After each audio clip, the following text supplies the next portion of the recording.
समान नागरिक संहिता ये एक ऐसा मुद्दा है जिसने पूरे भारत में चर्चाओं का माहौल गर्म कर दिया है। समान नागरिक संहिता को लेकर भारत में दो गुट बढ़ चुका है। एक तरफ एक गुट कहता है कि समान नागरिक संहिता भारत में जल्द से जल्द लागू हो जाना चाहिए, तो वहीं दूसरा कुछ गुट कहते हैं कि भारत में समान नागरिक संहिता लागू होना भारत के धर्म के स्वतंत्रता के खिलाफ है। समान जो नागरिक कानून है वो समावेशी समाज को सशक्त करता है, किसी भी धार्मिक आस्था पर कोई चोट या वार नहीं करता। लेकिन कुछ लोग लगता है कि जी पर्सनल लॉ जो है हमारा जो है वही सबको संविधान है।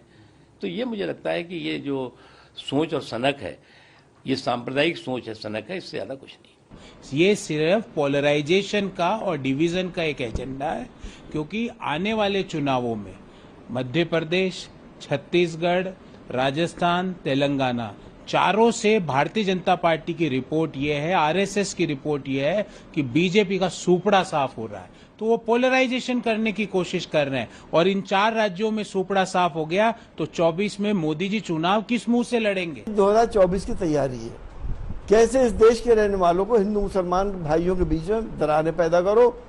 और एक होड़ सी मची हुई है बीजेपी के नेताओं में कि कौन कितना मुसलमान को टॉर्चर कर ले, वो उतना ही बड़ा बीजेपी का नेता बनता है। समान नागरिक संहिता ये भारतीय जनता पार्टी का वैचारिक मुद्दा है और इस पर डटे हुए हैं और आने वाले समय में वह भी दिन देखने को मिलेगा, ऐसा मेरा भी विश्वास है, देश का भी विश्वास है। इस बीच समान नागरिक संहिता पर प्रधानमंत्री मोदी ने एक बड़ा ऐलान कर दिया है। शफीकुर रहमान जैसे लोग जो कि ये सपना देखते थे कि भारत में कभी भी समान नागरिक संहिता को लागू नहीं करने दिया जाएगा, उनके सपनों पर पानी फेरते हुए मोदी ने उनकी धज्जियां उड़ा दी हैं। जहां प्रधानमंत्री नरेंद्र मोदी भोपाल के दौरे पर हैं। इस बीच उन्होंने बीजेपी कार्यकर्ताओं को संबोधित किया, जहां उन्होंने देश में यूनिफॉर्म सिविल कोड यानी कि समान नागरिक संहिता लागू किए जाने को लेकर एक बड़ा बयान दिया है। प्रधानमंत्री मोदी ने कार्यकर्ताओं को संबोधित करते हुए कहा कि एक घर दो कानून से नहीं चल पाएगा, ठीक उसी तरह से एक देश में दो कानून नहीं हो सकते हैं। भोपाल में पार्टी कार्यकर्ताओं को मेरा बूथ सबसे मजबूत कार्यक्रम में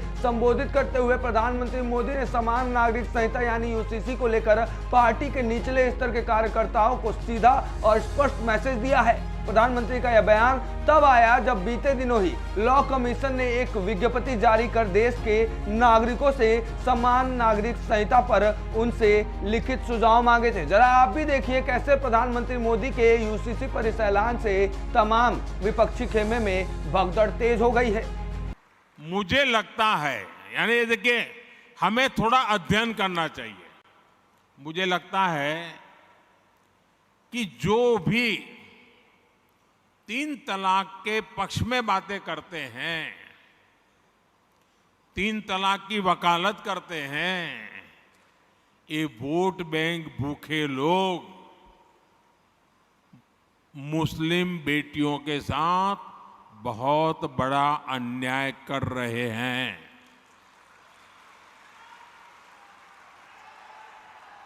अच्छा, कुछ लोगों को लगता है कि भाई ये तीन तलाक से तो सिर्फ महिलाओं की बात हो रही है।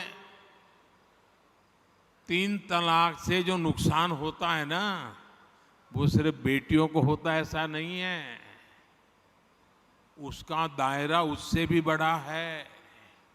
आप सोचिए,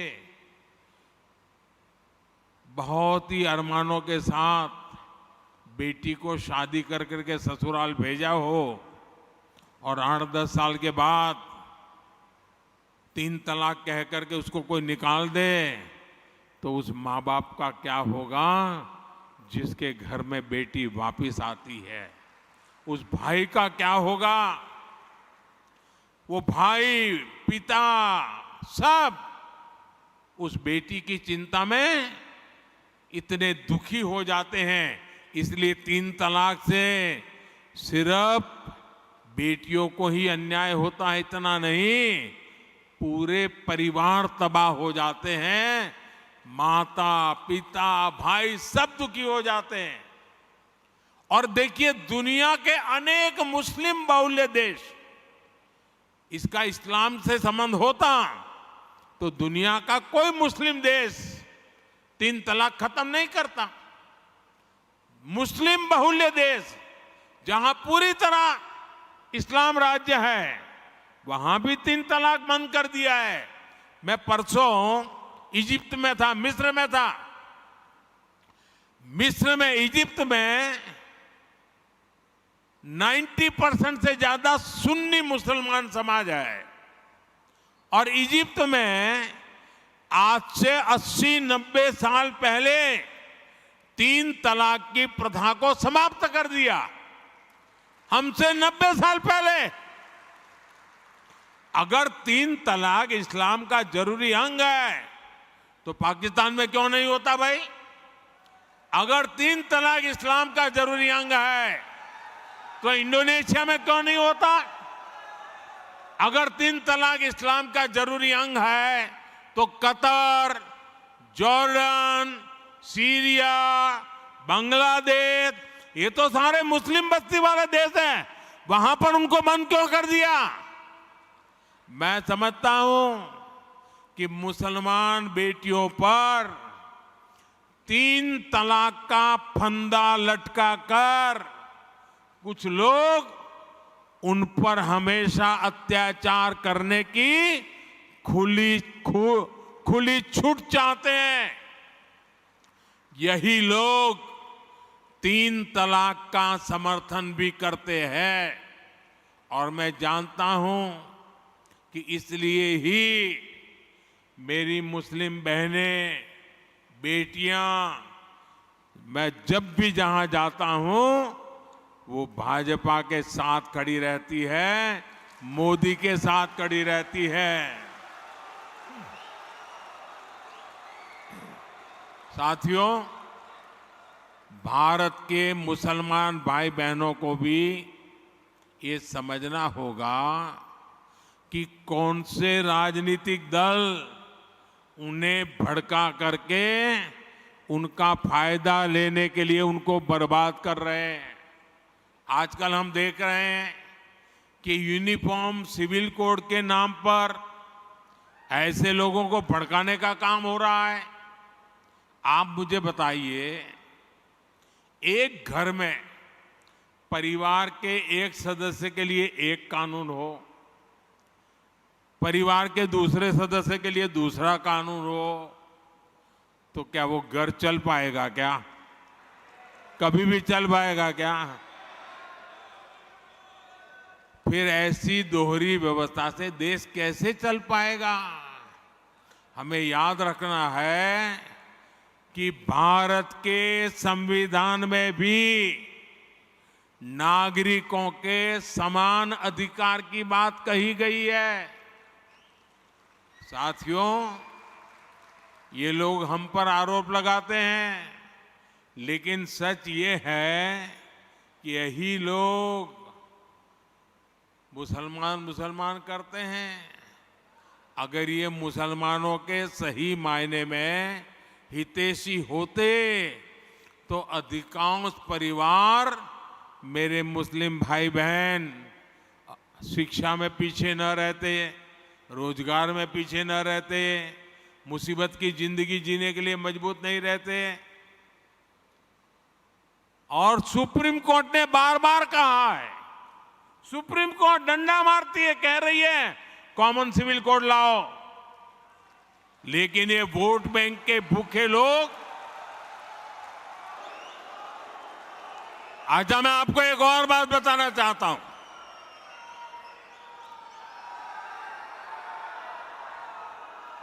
अगर आप हमारे मुसलमान भाई बहनों की तरफ देखोगे और मैं देखता हूं कि जो हमारे पसमानदा मुसलमान भाई बहन हैं,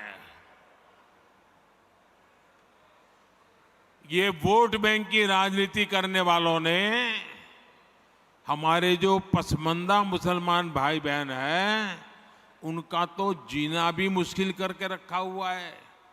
वो तो तबाह हो गए, उनको कोई फायदा नहीं मिला है। वे कष्ट में गुजारा करते हैं, उनकी आवाज सुनने के लिए कोई तैयार नहीं है। उनके ही धर्म के एक वर्ग ने पसमानदा मुसलमानों का इतना शोषण किया है, लेकिन इसके ऊपर कभी देश में चर्चा नहीं हुई। जो पसमंदा मुसलमान है उन्हें आज भी बराबरी का हक नहीं मिलता, उन्हें नीचा और अछूत समझा जाता है। इसी समाज में मैं मुसलमान समाज की बात कर रहा हूं। मुसलमान भाइयों में जो हमारे पसमंदा भाई बहन हैं, जो पिछड़े हुए हैं, मैं उनकी बात करता हूं। पसमंदा मुसलमान मोची होते हैं, भिस्ती होते हैं, जोगी होते हैं, लाल बेंगी होते हैं, भटियारा होते हैं, मिरासी होते हैं, डफाली होते हैं, मुकेरी होते हैं, मदारी होते हैं, जुलाहा होते हैं, लंबाई होते हैं, बेदा होते हैं, बामणिया भी होते हैं, छिया होते हैं, लहरी होते हैं, हल्दर होते हैं, सिकदर होते हैं, कितनी ही जातियां।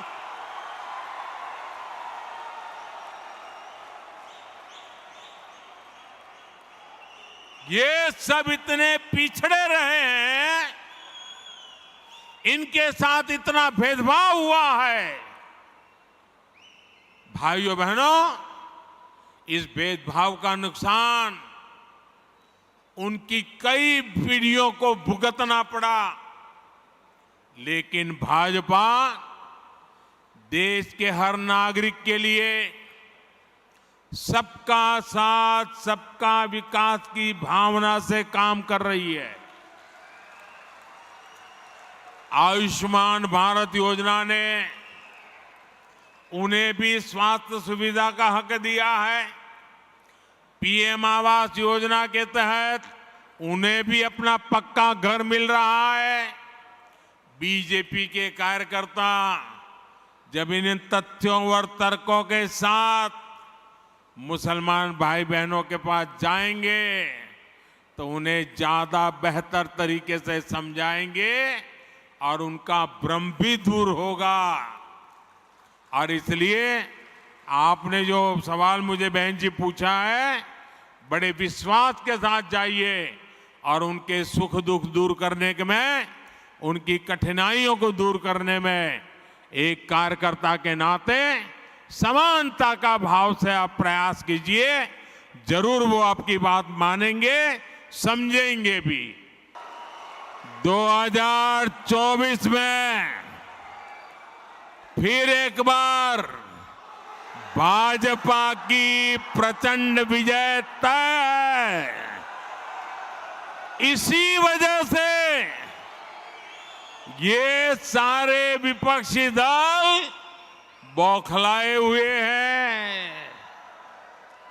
इसलिए इन्होंने तय किया है कि चुनाव से कुछ महीने पहले किसी भी तरीके से जनता को गुमराह करके, कुछ लोगों को बरगलाकर, झूठे आरोप लगाकर सत्ता हासिल की जाए।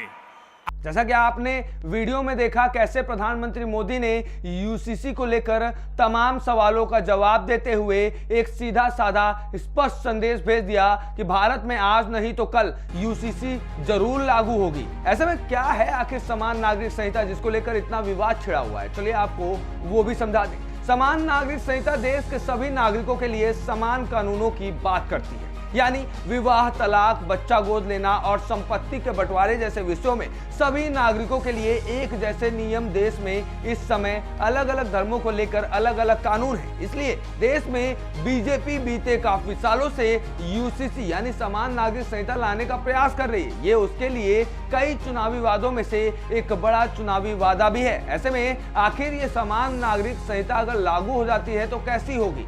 चूंकि अभी विधि आयोग ने देश के नागरिकों से यूसीसी को लेकर सुझाव मांगे हैं और इन सुझावों का अंतिम तिथि 15 जुलाई होगी। इसके बाद मिले सुझावों के आधार पर कानून मंत्रालय और इस क्षेत्र में काम करने वाले लोगों, राजनीतिज्ञों, शिक्षाविदों और सभी धर्मों के लोगों की एक कमेटी की भी राय ली जाएगी और उनके सुझावों के आधार पर कानूनी जानकारी रखने वाली एक टीम इसका प्रारंभिक ड्राफ्ट तैयार करेगी। उस ड्राफ्ट के तैयार होने के बाद ही यह पता चल सकेगा कि आखिर देश में यह कानून किस तरह का होगा। ए न्यूज़ टुडे से विश्वेश तिवारी की रिपोर्ट।